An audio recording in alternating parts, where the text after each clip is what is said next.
Welcome to Clocked Out, a show for watch enthusiasts where we discuss the personal stories behind timepieces and reveal the significance they had to the wearer.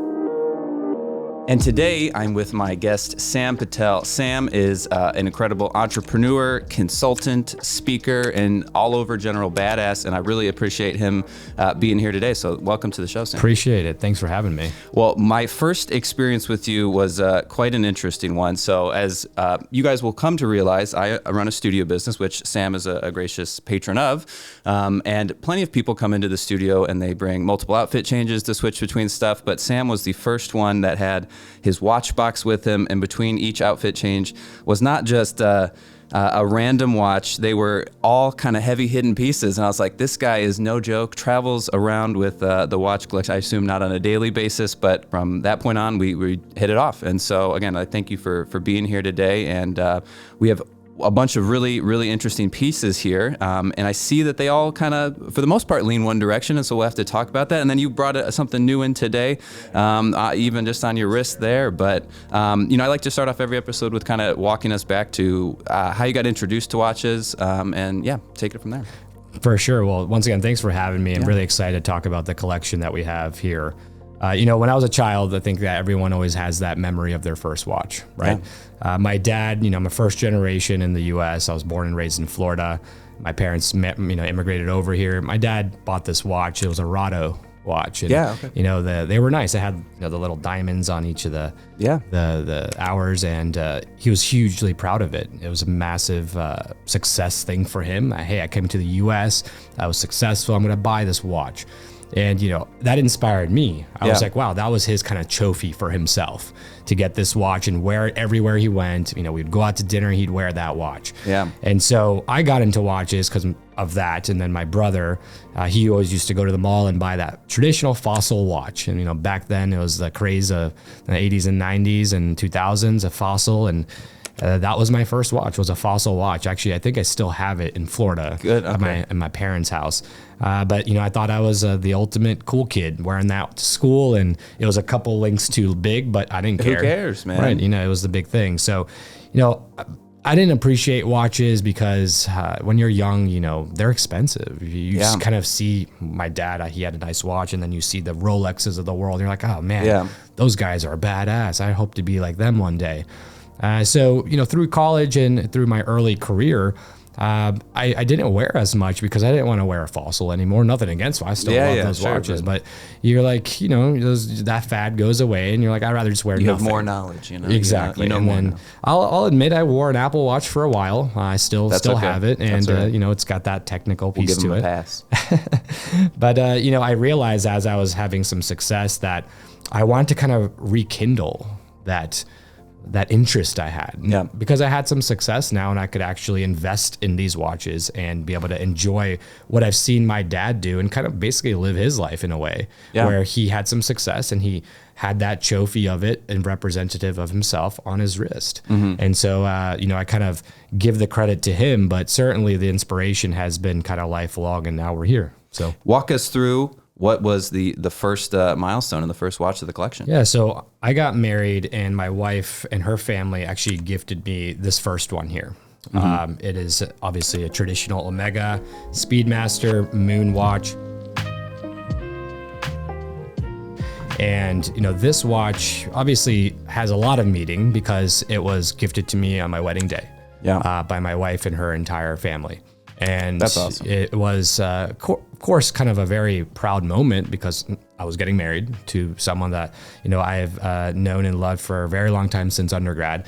But then her family, it was just a big gracious thing because they knew I was going to become an entrepreneur, and they're like, here, this is something that we know has meaning. And so, this is the first watch that came into my life, and more specifically, why Omega is my best friend's wife actually, has worked for Omega for a very long time. She is kind of higher up there, and she got me interested into Omega. I said, what's my first luxury timepiece going to be? And Omega was just kind of put in front of me from the beginning. I had been influenced from them in saying, hey, this is a great watch.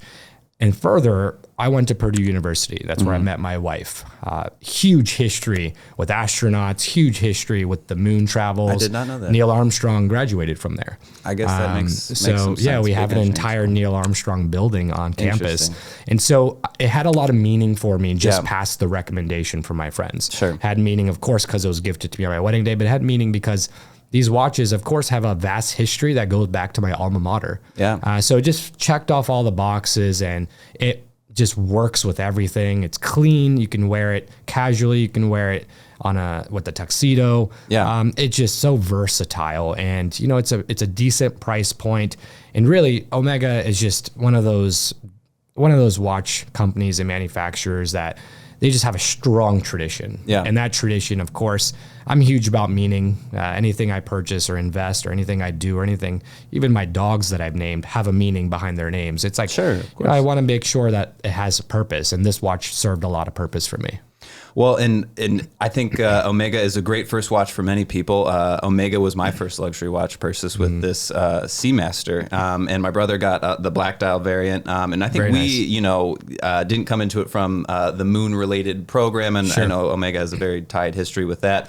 But we were more from the Bond era, and and also I guess at some point when you think of luxury watches, you probably immediately think of Rolex, and Omega's up there too. But Omega's usually come in a little bit more of an affordable price point, but typically like have just as much like bang for your buck, and even down to the presentation of the box. I mean, a Rolex box versus the Omega boxes that come with these, there's really no comparison. And so I think it's an astounding first watch. Were you expecting a wedding gift on that day, or was it a little bonus? Did you have a hunch that it was going to be a watch? I did have a little hunch. Okay, I think there's a lot of traditions that go into our weddings, and certainly they were like, hey, if you could get a gift, what would it be? And I appreciated that because, having, not that I wouldn't appreciate any gift that would be given, but having something that you really want is meaningful. Well, and having say hopefully somewhat over what it was. Watches are very personal, and I don't know if I would trust my fiance with picking out a watch for me. So,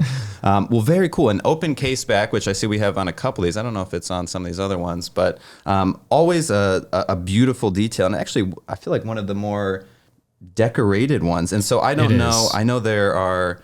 As we're going to come to find out here, tons and tons of Speedmasters. But can you tell me any specific stuff about this one, or won't force you to do the 16-digit reference code, but any sort of stuff I'm about it? I'm still learning more and more about these watches as I hear it from watch enthusiasts, right? Yeah. And what I love about this watch, of course, is not just the back of it, right? Of course, you can see the movements and really appreciate the movements, and you just stare at it and you're like, wow, that is beautiful. But also there's inscriptions on here. It says the first watch worn on the moon. Yeah. And it's right there engraved. And that in itself is very powerful. Mm-hmm. The fact that this design particularly is the one that the first astronauts took to the moon. Every moon mission actually had this watch. Yeah. And the reasons of that alone are so significant. It has manual winding, so you don't have to worry about that in space. Of course, it had a huge amount of influence on a lot of the missions, which as we go down the chain here, we'll kind of talk about. But that kind of inscription, that personalization to the watch itself really gives a strong homage to what, Omega has created, but also more particular this watch. And typically when you turn a watch over, you're like, okay, cool. It's just simple. It's, maybe got a nice plate on it. But for us to see the movement, that's really where it hits home for me. And very cool on the manual winding to not have kind of the rotor in the way, right. While a cool feature. I think manual, any sort of watch, automatic or a manual wind watch, has a little bit of that just tactile feel that goes along with any sort of engineering, that it's fun doing the wind. It feels a little bit more practical. And again, once you get into watches, you realize that's really what you're paying for on the inside. And so to be able to see it with the open case back is very special. And to go off of your point, I think Omega has always done a good job of like adding little touches, little details, little fun things throughout their watches to kind of pay homage to things, as well as just like make it seem a little bit more special, a little bit more pizzazz. And again, there's another watch on this table we'll get to soon that, at the time felt very like, wow, look at a big watch brand doing something, kind of pseudo goofy. Yeah. And I think a lot of other watch brands are starting to come around with that, as you probably know, with a lot of those recent Rolex releases with their watches with the emojis and some of the bubble dots. I don't know quite they call those, but very, very interesting things. So, all right, first, I guess luxury purchase, luxury gift. Yes. Right. And then, so you were getting back into it at this time, or was there anything else acquired before this, or what happened from this? You got married. Still married. And, still married. And you know, this watch is once again, you know, my first luxury watch in the collection, and from there, I slowly became an addict. I'll just tell you that. Yeah. You know, it took some time. That was in the early part of our career. So a few years later, I realized, you know, for me, there's so many things that you can invest in. There's property, there's stocks, there's bonds, all this stuff out there. And for me, you know, I have issues with investing in something that doesn't have meaning or that perhaps has a lot of risk to it. So when I was looking at, okay, I have some extra funds, I want to enjoy them, but I also want to be safe with them. I don't want to just throw money and burn it on fire. I'm not there. But where I am is that if I'm going to invest in something, why not invest in watches that at least the very least retain value, and many of which on this table significantly increase in value. So I know that, do I have intentions of making money on these? No, but I know that the money is still there. Yeah. If everything goes to and making whack, some more. Yeah, right. I know that I can cash in on them if I absolutely have to.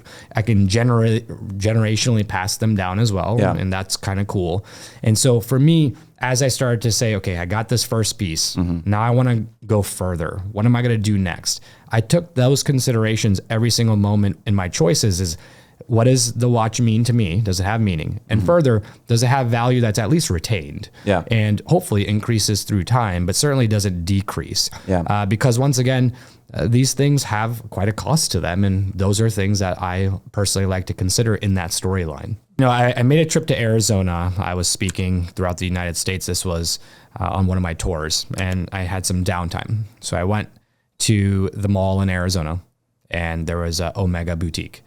And, you know, you walk past these stores and you're like, don't do it. And lo and behold, I did it. I went in and I was like, I'm just going to look, right? I'm just going to look. The curse words of any sort of guy who loves watches. Sure. And what turned into looking turned into purchasing. So luckily, I actually met someone high up in Omega. He would just happen to be there kind of auditing the store.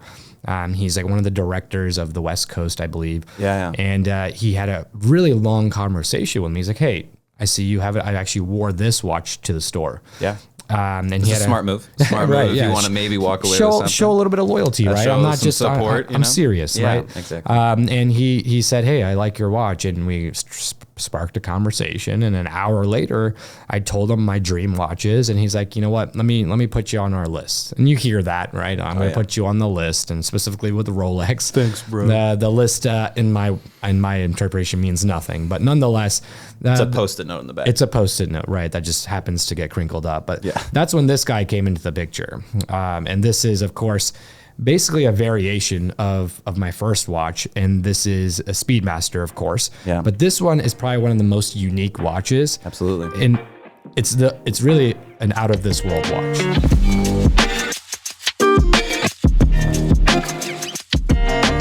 And what I mean by that, it's literally out of this world. It actually has a meteorite dial. Yeah. So this entire face here is actually forged from a meteorite, of course, that landed somewhere on Earth, and they were able to extract that.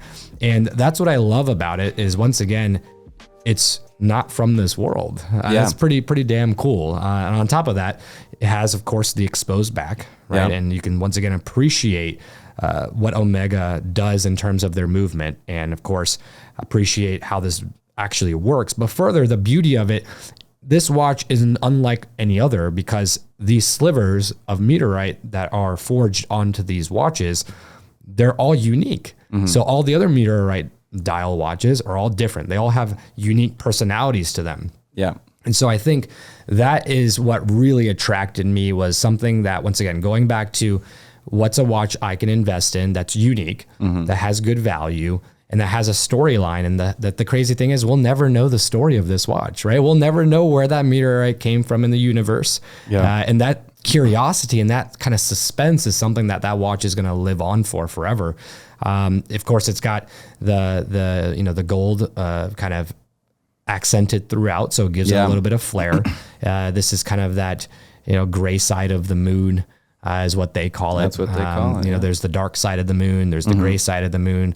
They have a lot of moon references, but really the fact that this has that much personality, that it's a meteorite from somewhere in the creation of this universe landed here, and then they were able to forge that, and then of course put it onto a watch. I mean, that's pretty cool. Absolutely cool. And I think, again, with all these being moon watches, the fact that there's a space element included is crazy. And, I think when I first started getting into watches and I stumbled across meteorite dials, I think it was from, Rolex to begin with, but it was like plenty of watch stuff where you're immediately like, okay, I'll probably never get there, type deal. But these, while still, expensive, are not exorbitant amounts of money. And like you said, the one of one nature that goes along with the meteorite dial is like one, super cool.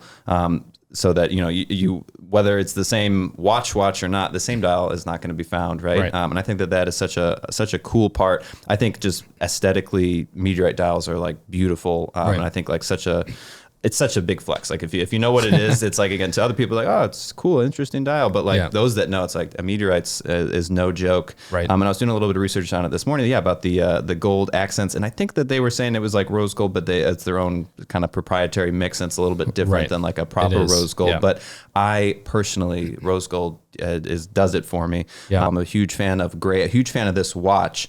And I mean, I think a stellar piece. So you were on the wait list for a little bit of time, and you probably assumed nothing. And then what? You got the call? They called me. It was basically 90 days later. It was about 3 months went by. That's not bad. And he's like, "Hey, remember me?" I'm like, "I sure do." He said, I got a watch for you. Do you want it? You have 24 hours. I'll overnight it to you. And I said, absolutely. I take it. Yeah. I didn't want to lose the opportunity. He sent me a photo of it. So, because of course each of them are individualized and meteorite, and it spoke to me. I had a huge grin on my face when he texted me that video. And what is important to know about every timepiece is that, yes, they're expensive. Yes, they're investments, but they're very much art pieces. Oh, absolutely. And this one, I think, is really kind of a huge element of that. This truly is an art piece because they are unique, right? When people invest in these ridiculous paintings, it's because that's the only one that exists. And in the watch world, we know that there's only a few, some of the watches out there, there's limited production. Maybe they make 100 of them, 10 of them, like the Richard Milles of the world, right? They only make a few of them. That's what makes it so unique. But that is kind of what I felt from this, is that artistic element of it being truly an art piece that I can kind of invest in and also display, and that has a story. This is really the watch that, I'm not going to say I'm the most proud of, but it speaks to me the most because it is truly the most unique out of the collection I have developed. What was the distance from this one to this one? In terms time-wise? From wedding gift to next watch? Several years, actually. Several years, okay. Yeah, so there was I got the original Speedmaster here, like I mentioned, when I got married. And that is when we were just starting our careers. My wife was just starting residency at that time. And so we were living very, very minimally.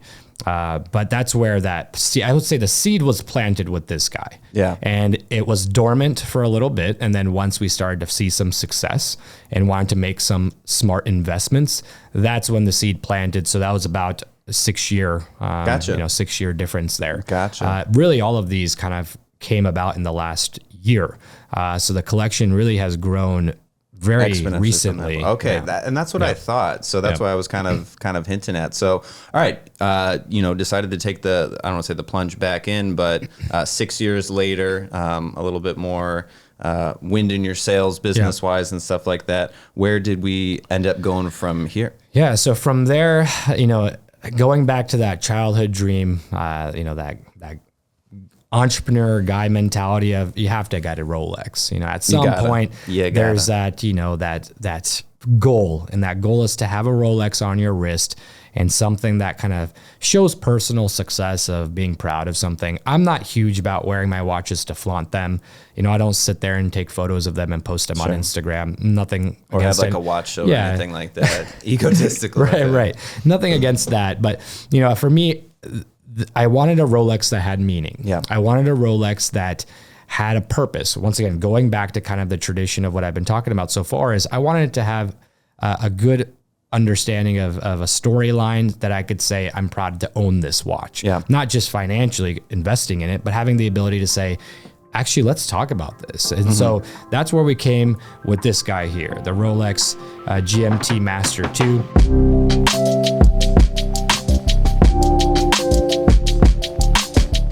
This specifically has the, of course, nickname Coke because of the bezel here of the black and the red. And this guy here is really where, things got super exciting for me. Now, of course, this is a vintage piece. It is not something that was just produced. This is actually dated from 1987, which is the year I was born.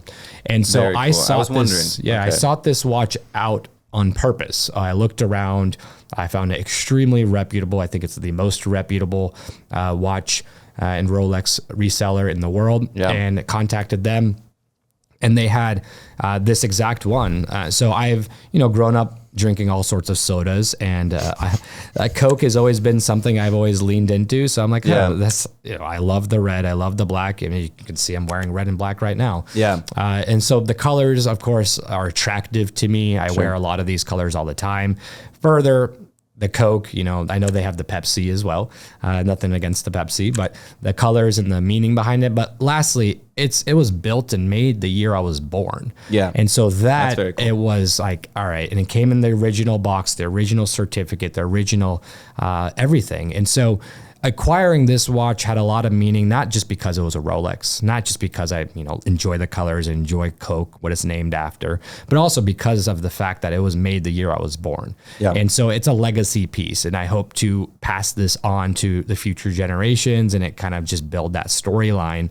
But yeah, it was the first Rolex, and for me, it's a huge conversation starter. I mean, I think all of these watches really have a unique ability to spark up a conversation in a meeting or in a business event or whatever it may be. But the Rolex always never fails. It always has the ability to spark up a conversation. It no doubt does, and I think that your timing could be pretty good because it's rumored that the Coke is going to be coming back here pretty soon. And so while you've done very well at picking watches or special editions, and we'll appreciate, this one is, I think, going to probably, if Rolex does end up releasing a new updated Coke, that this probably, it'll be cool to have something that it was throwing back too. Another kind of note that I'm seeing with a lot of these watches, and I know a lot of these come factory like this, but this, I'm sure, once upon a time came on a bracelet. Do you have the bracelet? I see that you are a little bit of a strap guy, and again, some of these watches come like that, but is there any reasoning behind that? Do you prefer straps over bracelets? So this is, of course, put on by a Rolex, an authorized individual. It is aftermarket. And I typically don't like changing any sort of watches. But this is, Kevin O'Leary actually has this strap brand that he uses. Really? So it's that strap brand. Not his brand. No, not his brand. But if you look at all of Kevin O'Leary's watches, he has a bright red strap, and he gets all those straps from that same company. Gotcha. So I saw him speak at a conference, and I got buzzed onto it. But I love the casual look. I like to be comfortable. I like it to be a little bit lighter. So I typically lean towards, for example, even these have the nylon and the leather. Yeah. I do still have the metal. I came with that. And another cool thing, specifically when I was looking at which watch type to get, whether it was going to be a Submariner, whether it was going to be a GMT Master, the GMT Master 2 specifically, in this era, the 1987, the Coke actual bezel here, the most important thing to note is the history here. This timepiece was GMT Master 2's first version. And so as such, they made the new calibers, they made the new movement, and back then it was new. And so they had actually, it had to be thicker. So this, in comparison to the current GMT2s, are thicker. And so this actually developed a nickname called the Fat Lady because it's actually thicker. So the Coke versions of the GMT Master 2s, these are the first GMT Master 2s ever made. And so as such, they still were making the movement and evolving it. So if you compare it side by side to another GMT Master 2, this will actually be slightly thicker and also slightly curvier. And they actually, I don't know how these guys named it, but they named it, nicknamed it, the Fat Lady, and it was actually named after an Italian actress. And her name was Sophia Loren. Okay, yeah, actually, I think I Yeah, and I was like, wow, that's super mean. But actually, they didn't mean it in the context of she's fat. She was actually a very, very beautiful actress, and she was very curvy. She had amazing curves, and that's what she was known for. So it's got the Coke nickname, it's got the Fat Lady, Sophia Loren nickname. It's the first movement of this type for Rolex, GMT Master 2 being released. Once again, going back to that meaning, it's a very significant piece for the history of Rolex, and of course for me, with it being built in the year that I was born. We did the Rolex completion, and we ended up back with Omega here. But I know a little bit of this story, and I think you alluded to you know some people, which is a huge part of this business, guys. So make friends, make connections. But this is a grail piece for many people. I know that you don't see these every single day. You would most likely at your conventions be the only guy wearing this. And so tell us the backstory about this. So the same boutique that I went to in Arizona, you will learn, I'm sure you know this, is that when you build loyalty there, as soon as a rare timepiece comes into their possession, if you're higher up in their kind of loyalty, they will make the call to you or go down the list. Sure. And so I had told them, the same individual I met who got me to actually get this watch, the meteorite dial, they mentioned, what's your dream Omega watch? And I said, hands down, the Snoopy here. And he's like, oh yeah, of course it is. We don't get many of those around, but hey, if you really want one and you show some loyalty towards us, I'll certainly make a call and try to get one for you. So it took a few months. I was like, there's no way it's going to happen. I actually looked for it aftermarket. Really? Okay. It was double in value. Yeah. So I was like, I'm not going to spend that money. I'll just wait around for it. Hopefully one day it'll come. Yeah. And Omega, time to time, creates these amazing timepieces that are limited, that they don't make a lot of, and that have a lot of meaning. And I told you, I just developed this love for the space industry and the Apollo missions through this journey, of course, going to Purdue, and also with this endeavor of having watches collected. But the Apollo 13 mission in particular is one of my favorite missions, mainly because of it's a huge milestone in American history to be able to overcome the challenges they did. It's obviously a great movie with Tom Hanks, so that's a side note. But nonetheless, this is their kind of commemoratory watch for that specific Apollo mission. And so when I came across this, not just because of the meaning, but when we flipped this bad boy over, that's really what I've never seen anything like this, is that you can see that you have the moon, you have the Earth in the back, kind of seeing it from the vantage point of you being on the moon. And then further, the Earth is actually rotating. And then you have this rocket going around, and that rocket going around with Snoopy in there. And so originally I had asked myself, and I was like, what on earth does Snoopy have to do with any of this? But of course, I researched this morning, so I'll let you tell it. Yeah, there's the Silver Snoopy Award. Yes. That's, that NASA adopted, which kind of gives honor to a lot of these difficult missions and a lot of astronauts that overcame a lot of challenges. In particular for this one, the Apollo 13 mission, when they had that malfunction on the module on their way to the moon, couldn't land on the moon, had to come back, and had a huge issue on board with that spark and that fire.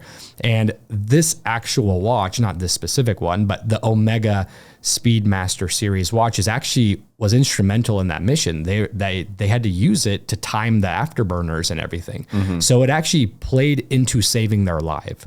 And so I love that history with Omega being able to be a part of saving all of those astronauts, bringing those guys home, having that be a huge, huge milestone in American history.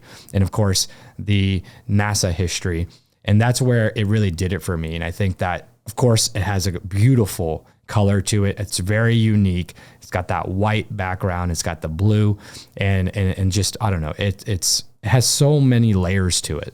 Another well-timed piece with the recent release of the new white dial Speedmaster 2 that's gained such popularity. I'm sure all white dial Omegas have seen a little bit of an uptick and stuff like that. But absolutely such an interesting thing. And as you said with Snoopy, from what I understood, it was like kind of chosen as a safe mascot. And then it's an award that they give out. And it is such an interesting thing. with watches, you imagine that like super critical. I mean, you always hear these things: go to the moon, or went to the bottom of the ocean with sea dweller, big watches like that. And you always are kind of like, would it really not have been better to have some electronic, Garmin something of like that? But it's so funny how the top people in their professions, are still relying on mechanical watches to facilitate these sorts of things. I mean, I guess maybe during that mission, digital watches weren't quite as popular and stuff like that. But, even today, you'll see plenty of extreme sports people or adventurous still relying on mechanical watches opposed to digital watches, which I think is such a cool thing. And as you said, there's so many cute little, cute's maybe too far, but interesting, fun little things about this that Omega is kind of, I feel like, known for a little bit more about kind of pushing the play envelope a little bit. And so you got the call a couple months, you waited on this one. And then where's your head at these days? Now we have not one, not two, not even three. We're going to give you four. He's got the Swatch on too, the Swatch Omega collab, but Speedmaster, heavy collection. This is the Omega Swatch kind of collaboration, right? Because of the Swiss heritage there. And, this guy here is kind of my everyday sort of watch. It allows me to kind of go through day to day without worrying about scratching it. They're not terrible. They're a couple $100. Each of these watches have a kind of mission homage to it. So this is mission to Mercury, hence the colors, and then there's one for Pluto and Mars and so forth. And they're flying off the shelves. They are. This took me forever to find. I actually got this in Belgium. Really? Okay. So I went to Tomorrowland, a music festival, and we were there, and I called the Swatch, and it was a rainy day, which was a good sign because that means not many people are shopping and they get shipments. So I said, hey, do you have, this watch here, the Mercury one? And they said, we do. And so I ran, and got it. And so they are really hard to find. And, the biggest fear of a watch owner is when you hit it against something and you're like, you hit it against a glass table, you hit it against your car. No, and then you're sitting there just, oh, please. Your kind of soul scratches for a little bit. And so I wanted to make sure that I had a watch that I could just kind of utilize every day. It's super lightweight, still has the aesthetic appeal. I was about to say, it looks familiar it looks very similar, very unique to it. I love this strap because it's the Velcro brand here. It's very easy to put on. This is actually, once again, this is what the astronauts typically used to wear and still wear, is this kind of Velcro, because of course their spacesuit, you can of course put it over it.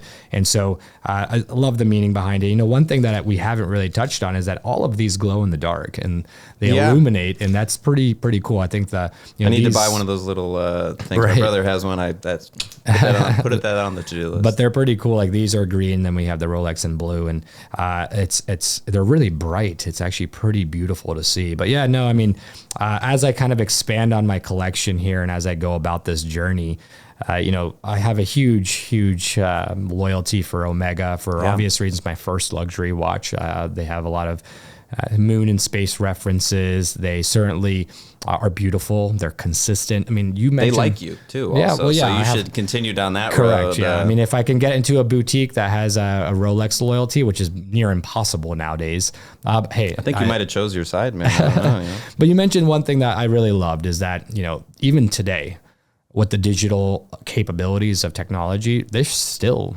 utilizing these watches.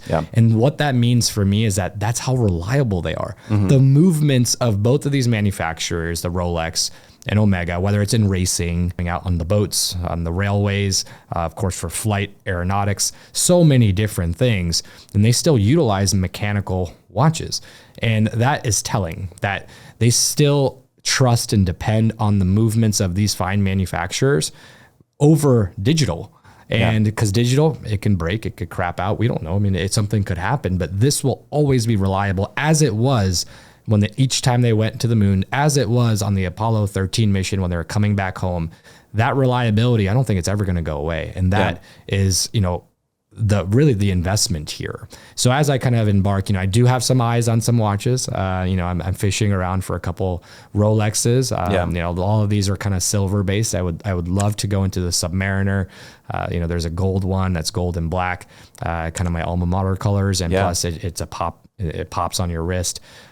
So there's a few on the horizon. And, I've looked at other manufacturers too. Yeah, of course. Patek, and I'll come a few of these others, but those are a little out of my. Get a couple of no, come on. I got to get there eventually. Get a couple more speaking gigs. But but what's huge for me is that everyone's got their vice. And I don't know if this is maybe considered a vice. Perhaps to my wife it is, but nonetheless she's supportive because they are investments. But further, each time I purchase or invest in a new timepiece and I wear it, there's a couple things that happen for me. One, of course, I feel really good. I feel proud, but I look at it and I know I worked hard for this and I want to work hard to be able to do it again. So it really is kind of investing in fuel for myself, because every time I purchase and invest in something, I'm like, all right, now I got to work hard again so I can be able to invest again. And then on the last thing is I saw this on a video. I don't know who it was. It could have been Kevin O'Leary. It could have been some other entrepreneur, but one of them said something that was very profound. They said that these timepieces, of course, are art pieces. They start conversation, but on top of that, they allow for people to make a lot more money, because when you're sitting, and I've seen it firsthand, I've seen it actually with this guy, the Rolex, is that people will say, hey, that's a nice timepiece. And they're wearing something similar. Conversation starts, that builds trust, and that trust builds transactions. It builds relationships in the business world. We're like, hey, I kind of like you, man. Like, we have similar interests. Let's do business together. And I've seen that firsthand.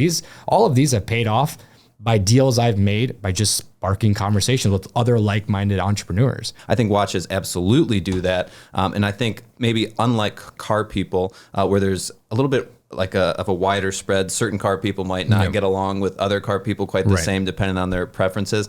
Watch people don't, in my experience, have that. Like, I agree. If you are into watches, it's like, watches are so cool, and like you could bond with somebody wearing this couple $100 Omega Swatch collab opposed to the Rolex, and it's maybe not as much of a he might not walk away feeling like okay, Sam's a real G with this opposed to that, but I'll tell you what, it still does establish some credibility, and again, anyone that's into watches sees another watch guy, and it's something that they immediately want to gravitate towards. So, Sam, I want to appreciate you once again for coming out. I know you've been putting in tons of work at our studio here, so I thank you for that separately. But to spend extra time to come out and talk watches with me is very special. So, thank you, man. I really appreciate it. Absolutely, I enjoyed it, and I appreciate you having me on this. And looking forward to having a conversation in the future. Hopefully, when this collection evolves, when it doubles. All right, guys, thank you so much. Appreciate it.